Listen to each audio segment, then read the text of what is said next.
Alright guys, sa mapagpalang araw sa inyong lahat, meron tayong reaction video dito kay Rob Trip. Ito ay PZO briefing with MPC.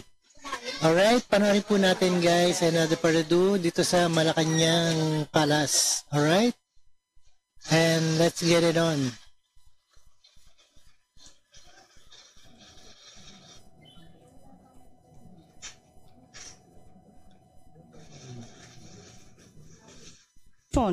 Ang pagpapatibay sa mga prevention measures gaya ng education at rehabilitation programs kontra droga.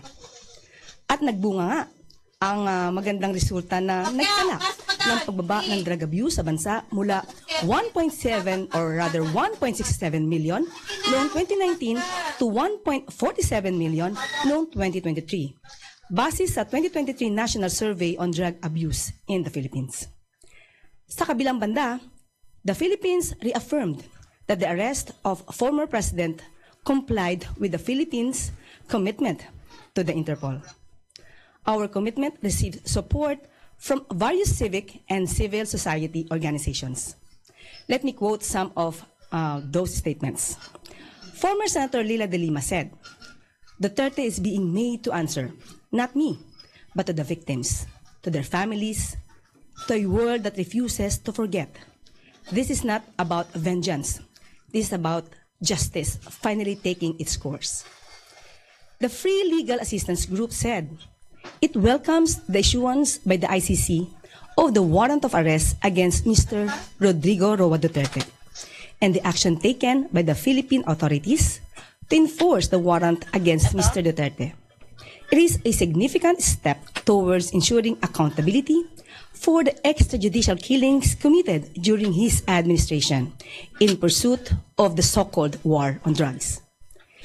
The Commission on Human Rights meanwhile said, the pursuit of justice cannot be stalled. Every delay prolongs the suffering of those left behind. It bears repeating the truth cannot be silenced. Accountability must prevail over impunity. The Project Paghilom hailed Duterte's arrest as victory for justice. Sa mga nagsasabi na si Duterte ay inabuso, ito po, International Criminal Court, walang tao at bayan ang nagdidikta doon. Paano siya inabuso? Human Rights Watch Deputy Asia Director Ronnie Lau also said former President Duterte's arrest and transfer to The Hague is a long overdue victory against impunity that could bring victims and their families a step closer to justice. Adding that, this momentous event sends a message to human rights abuses everywhere that one day they could be held to account. Handa na po tayong sumagot sa inyong mga katanungan. First question, Eden Santos, Net25.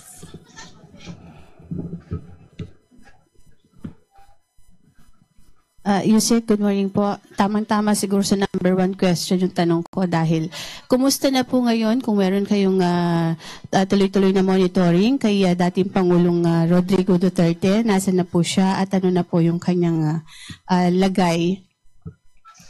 Sa ating pagkakaalam, sa huling ulat po sa atin ay siya po ay nasa Dubai. At sa ngayon po naman po kasi ay nasa maganda naman po siyang kondisyon, meron po siyang kasama. Yung preferred nurse niya po, may kasama rin po siyang abogado at kanyang preferred na security.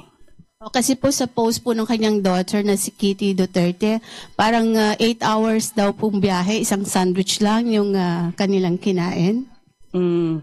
Alamin po natin ang katotohanan po niyan. Thank you. Leth Narciso, DZRH. Good morning, Yusek. May gagawin po ba ang pamahalaan para tulungan si former president? Kasi ang dating doon sa kanyang mga taga-suporta is basta natin ibinigay sa ICC. Hindi. What do you mean po na kung tutulungan po ng pamahalaan, may bibigyan na tulong? Paano pong tulong ang dapat asahan kung meron po siyang sariling abogado? But anyway, meron man po tayong batasang RA 9851.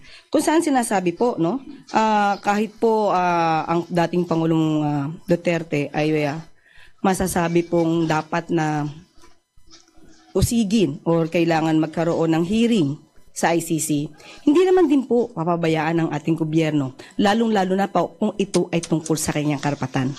Sino man, kahit hindi po dating Pangulo, basta po Filipino, makakaasa po yan ng tulong sa ating pamahalaan. May attend po ba o nag-reach out po ba mula sa kampo ni former President? Wala pa po kaming natatanggap na anumang report patungkol dyan. Clay Pardilla, PTV4.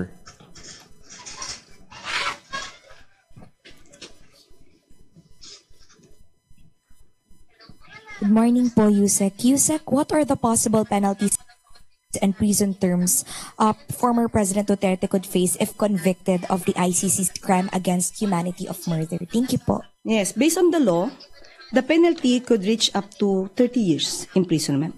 But it depends upon the defenses that can be availed of by the former president. Tuesday New, DZBB. Good morning, Yusek. Kahapon po ay may mga sinasabi pa rin yung kampo ni dating Pangulong Duterte na he was denied of his right, especially yung medical attention. Hindi po ba naibigay sa kanya yung standard operating procedures na i-undergo siya ng medical examination upon his arrest? Hindi po yan totoo. Dahil nung panahon po na siya po ay nasa kustodiya na po, talaga pong ang pagtrato po sa kanya ay hindi po lamang basta-basta. Tinrato pa rin po siya bilang Pilipino at bilang former president.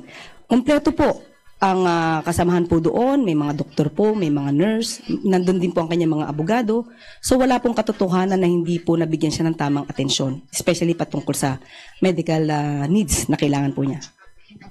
Hindi po ba yung request daw po na dalhin siya sa ospital dahil considering his health condition nga daw po kahapon na umaga hanggang gabi nag-travel, napagod, bumaba na yung blood sugar level, kinailangan daw sanang mai-ospital. Hindi po ba yun kasama doon sa medical attention na dapat ibigay daw sa kanya? Kung ano sabi naman po na doktor na nag-attend po sa kanya ay hindi naman po sinasabing critical ang kanyang kondisyon, hindi naman po kinakailangan siya idalhin sa hospital. Thank you po. Melvin Gascon, Inquirer.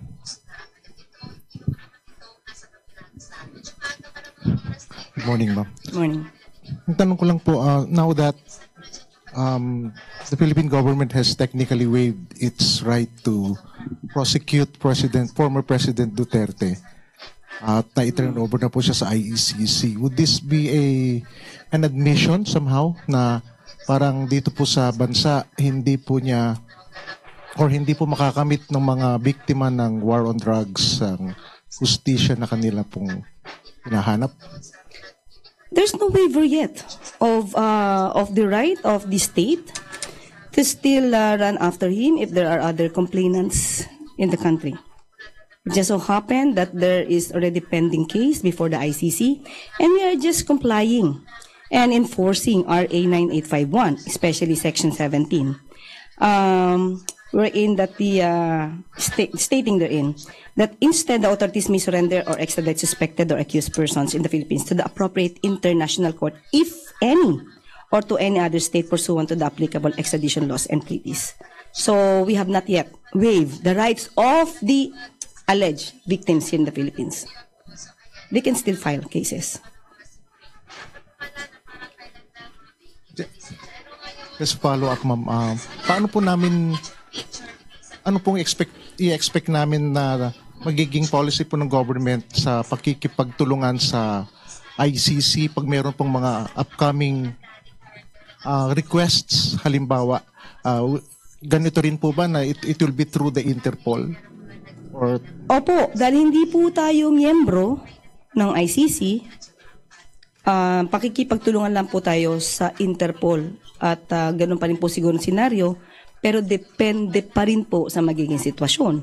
Kung halimbawa po yung taong kailangan silbihan ng warrant of arrest ay voluntary namang mag-surrender, so may iba naman po yung sitwasyon. But still, we will comply with our commitment with the Interpol. Thank you, ma'am. Crisel Insigne. IBC 13. Yusek, may bearing pa po ba yung final po nila Attorney Panelo po na habeas corpus gayang nasa ICC na po si former President Duterte? Supreme Court lamang po ang makakapagsabi niyan, but normally po, usually po, kapag ka po yung tao ay nasa ibang bansa na po at nadala na po, nagiging moot and academic yung issue. But depende pa po rin yan sa Supreme Court. Hindi po natin pwedeng pangunahan kung ano po ang magiging decision ng Supreme Court dito. Follow up lang po, Yusek. Lumipad na po si VP po papuntang Netherlands. Sino po yung nakapag-clearance to travel po ba siya?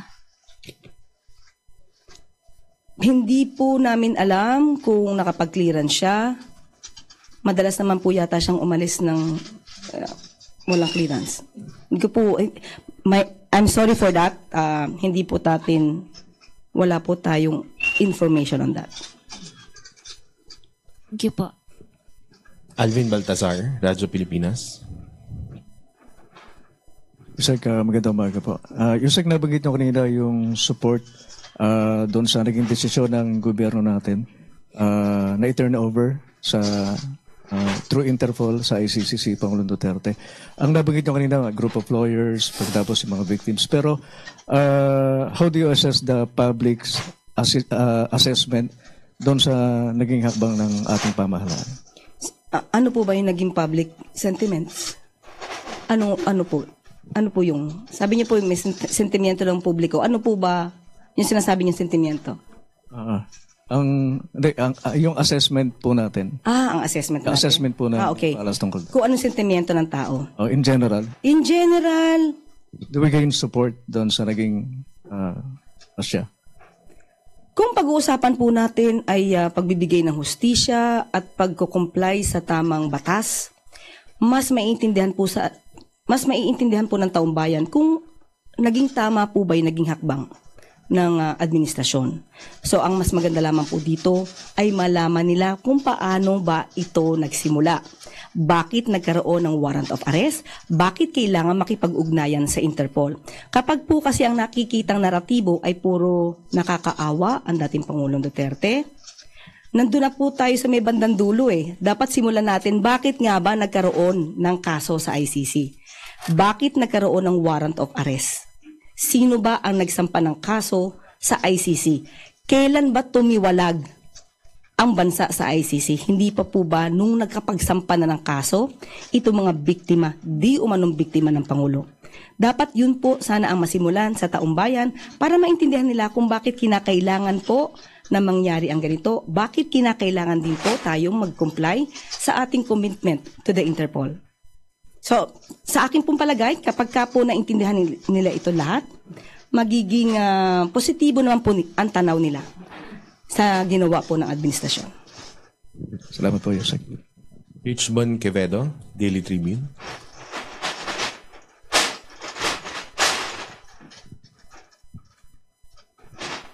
Good morning, Yusek.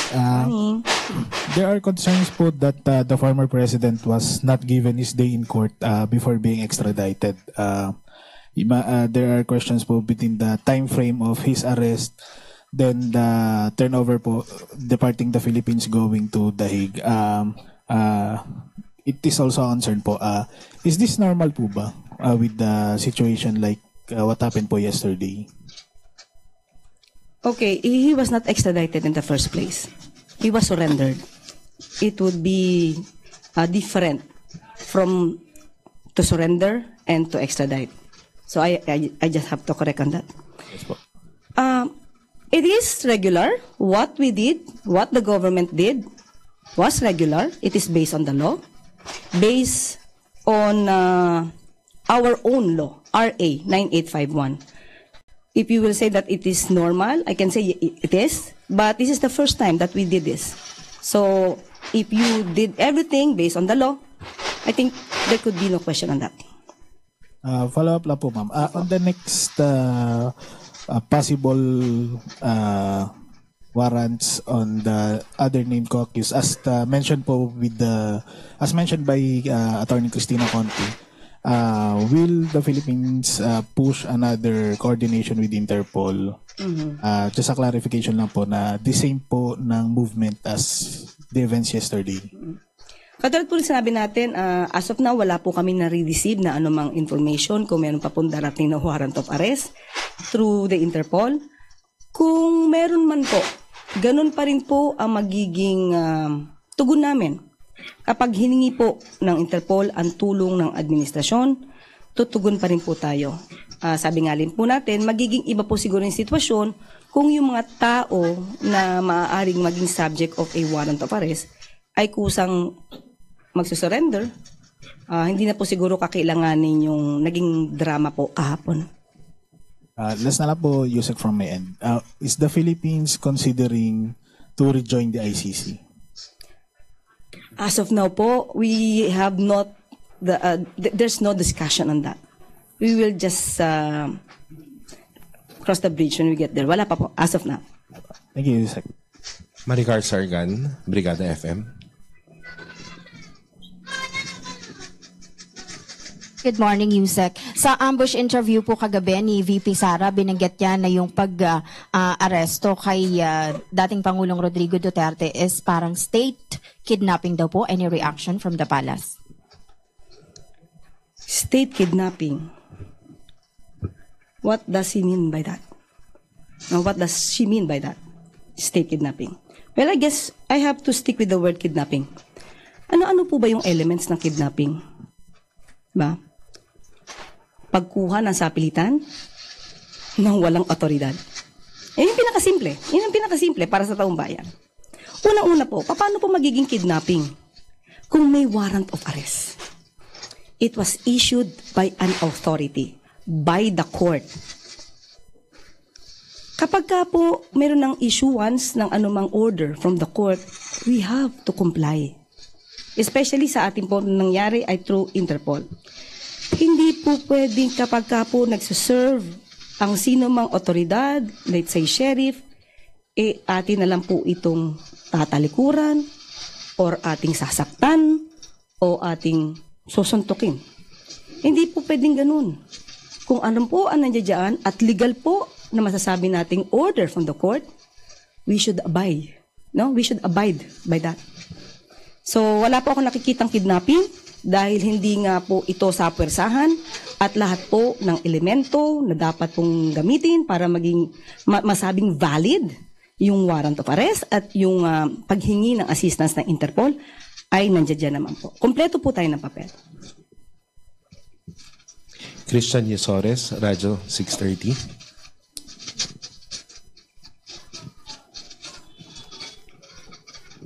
Good morning, Yusek.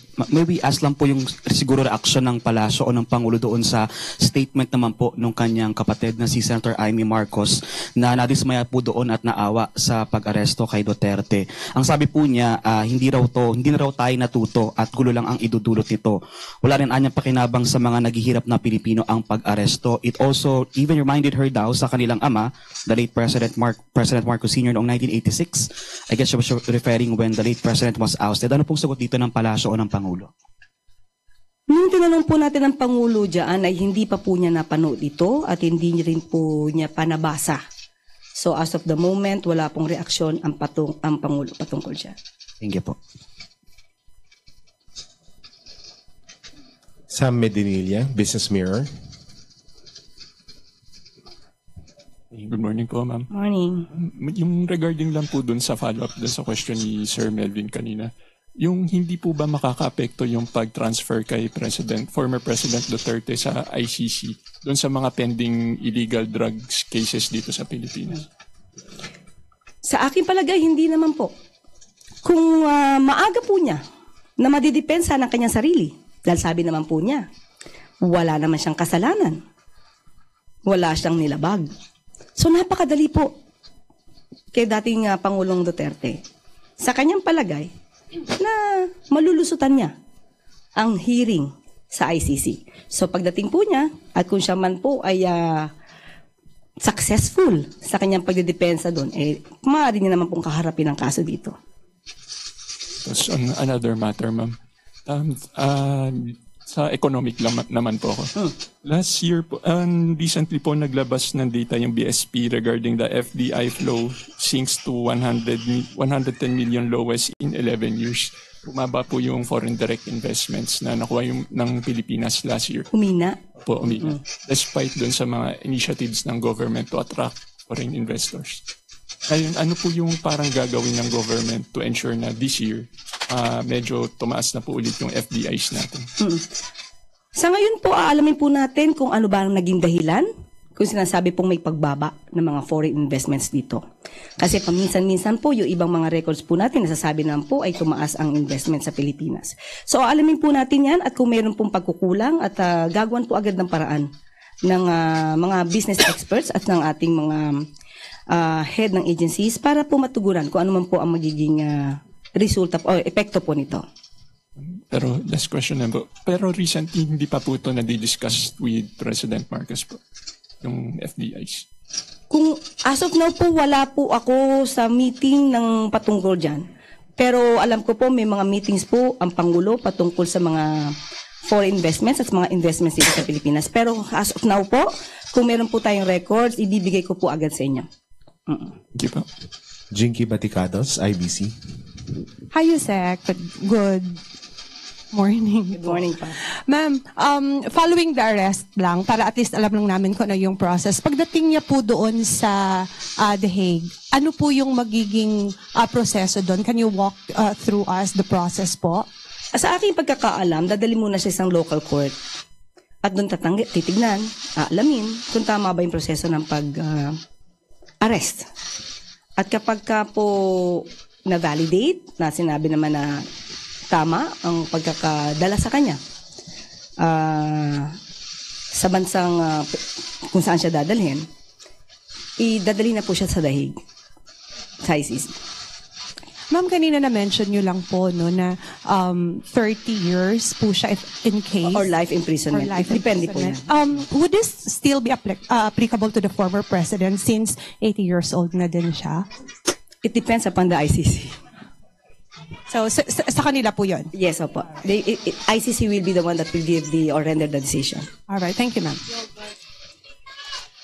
Ace Romero, Philippine Star.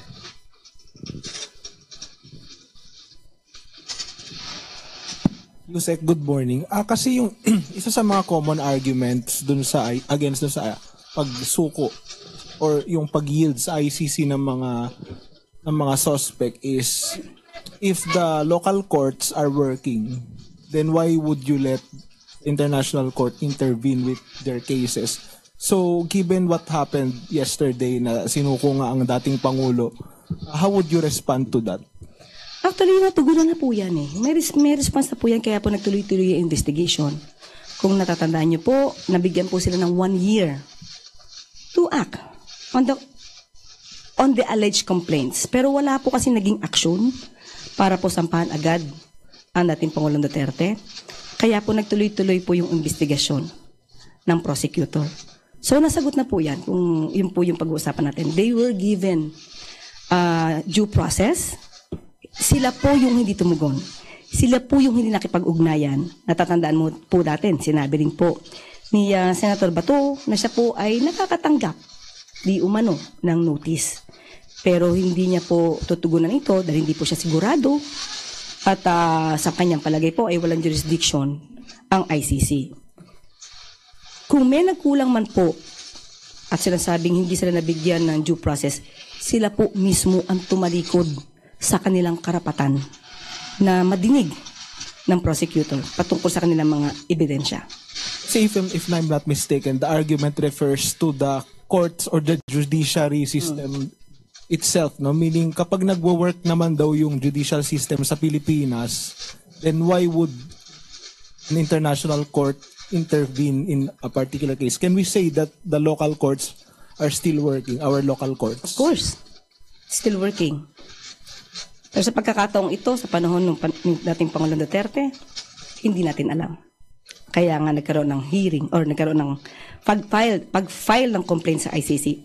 Katulad ng sinabi ko, binigyan ng gobyerno ng 1 taon para patunayang gumagana ang hustisya laban sa mga war on drugs ni dating Pangulong Duterte. Pero wala pong naisampa. Kaya po nagtuloy-tuloy ang investigasyon ng prosecutor. follow-up lang po, related question. There are calls by some supporters of the Duterte family, no, na people power daw po. Mag-launch daw ng people power in support of the former president, and some are calling on people na pumunta sa streets. What do you say to those kinds of statements? Hindi po ba pagbabagsak ito ng gobyerno? Unang-una po, may warrant of arrest. Pangalawa, may case na nakafile. Pangatlo, may mga di umanong biktima na magsasalita patungkol sa kaso. Hindi po ito basta gawa-gawa na kwento. May mga biktima. Hindi ito pagpaplanta ng ebidensya. Hindi galing ang kaso sa Pilipinas. Ito, ang kaso ay pending sa ICC. Ano ang magiging dahilan nila para himukin ang taong bayan na mag-alsa laban sa pamahalaan? Samantalang ang pamahalaan ay gumagawa, tumutupad ng batas. Ang pagtawag ba ng people power ay paglabag sa batas?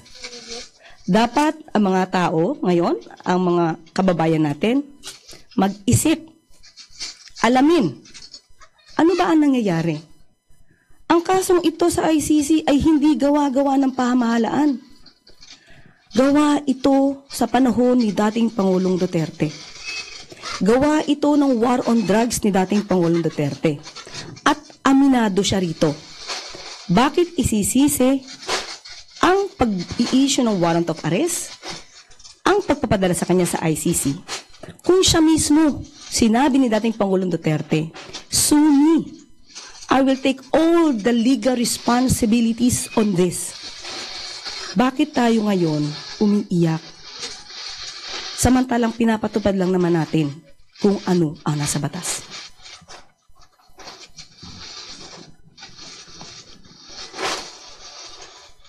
Ivan Mayrina. Yusek, naturally naglulutangan po yung iba't ibang legal opinions tungkol dito sa, well, first in our history na nagkaroon po ng ganitong pagsuko sa isang dating Pangulo sa isang foreign court. Isa po sa mga opinion na ito, and I quote, "Without a binding treaty or domestic legal obligation explicitly compelling surrender post-withdrawal with the ICC, the decision to cooperate remains discretionary under Philippine law." How does the palace respond to this assertion, Yusek, that it was within the president's power to prevent the arrest, but he chose not to exercise that power? Very clear. It's the prerogative of the government. So if it is the prerogative of the government to comply with the commitment to the Interpol, so that's it. So it appears that it was a choice between complying with their obligations with the Interpol and giving up a Filipino citizen. If you are privy to the considerations that went into this decision, Yusek, ano ho ang naging decision-making process dito? Okay. This is not just surrendering a Filipino citizen. It is surrendering a Filipino citizen who is accused of crimes against humanity, specifically murder. So it would be a different story. So we have to comply with the law and also give justice either to the victims or to the accused. If the accused can say, "I am not guilty, I can defend myself," then go on. It's also justice for him. That's due process. But if he is guilty, then we should also give justice to the victims. That's it. Thank you, Yusek. Okay. Last question, Gilbert Verdes, DWIC. Good morning po. Nabanggit niyo po kanina, ma'am, na pwedeng itry yung dating presidente ng ICC at yung case na rin sa Pilipinas. Di ho ba mahuhulugo yun sa double jeopardy? Ay, depende po.